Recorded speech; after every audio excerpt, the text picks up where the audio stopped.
join Griff and Rory. Top of the morning to you! As they go native with Dara.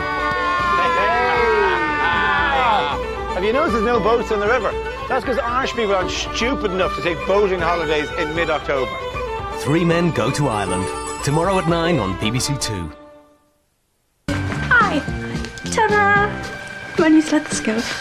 Okay, first, get me those leads. Second, don't ever say ta-da again. Nurse Jackie believes in doing good.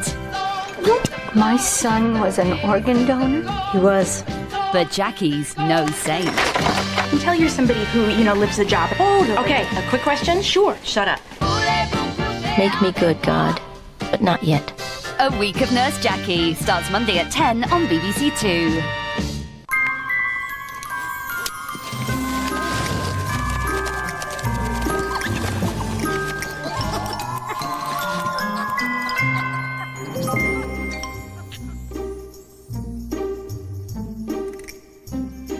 Well, time for us to say goodnight on BBC Two and hand over now to the BBC News Channel.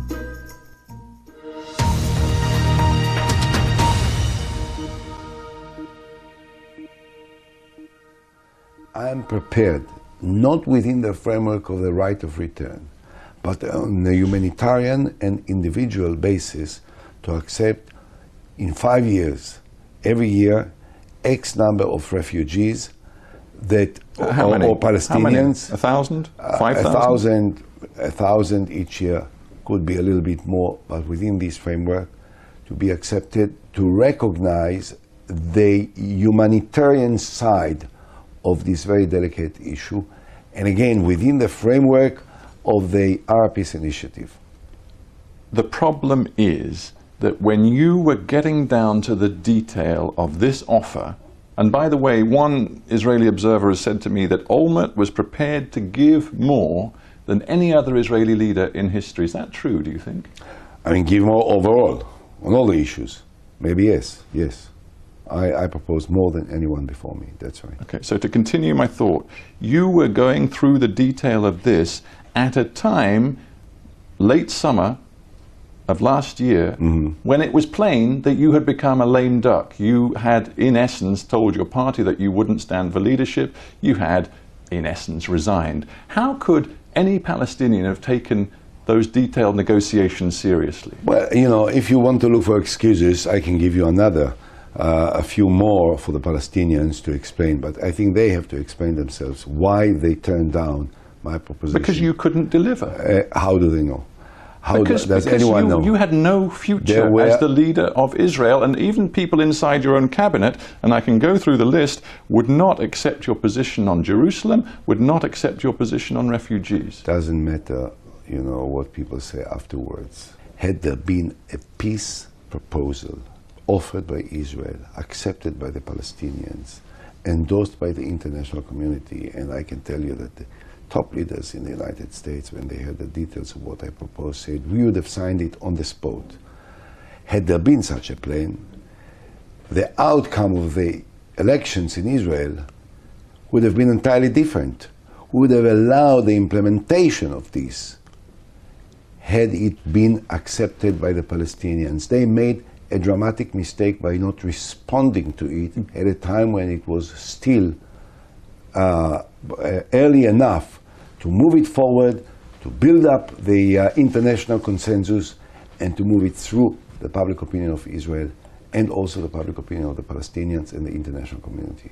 The other reason the Palestinians say that they could not take you seriously with this offer that you've just outlined is because of settlements, and because despite the words you gave to them, the reality on the ground was that during your administration, settlement activity, particularly in East Jerusalem, increased significantly. Your actions, say the Palestinians, never matched your deeds. Your actions never matched your words. That's also ridiculous. Before Napoli started, I spelled it out in the most explicit way to the President and the Secretary of State of the United States of America, and then to the President of the Palestinian Authority and all his colleagues. I said, look, I'm not going to remove the unauthorized outpost. I'm going to build in the built-up areas in the population centers, which according to the promise of President Bush in his letter of the 14th of April 2004 to the then Prime Minister of Israel, Ariel Sharon, will remain under Israeli control. I've just spoken to Stephen Hadley, former Bush National Security Advisor. He says there was no understanding or agreement that this building would be sanctioned by the Americans. The question is, did they give you a green light for They it? didn't give us a green light, but they knew that we are going to do it, and we don't ask a green light from even our best friends on some essential issues. What I said to them was, look, I'm not going to spoil the chances for a comprehensive understanding which will allow Israel to pull out from, as you say, 93-94% of the territories only because of two huts here or a building there. This is ridiculous, this is stupid, and we shouldn't waste energies about it. The Americans didn't love us building, but they discussed with us in specific terms exactly what we are going to do, where we are going to do, how we are going to do, and they knew exactly, and the Palestinians knew exactly, and in spite of this, we handled negotiations for a long period of time. Well, that brings me directly to the present day. What we see is President Barack Obama putting intense pressure on your successor, Benjamin Netanyahu, to stop completely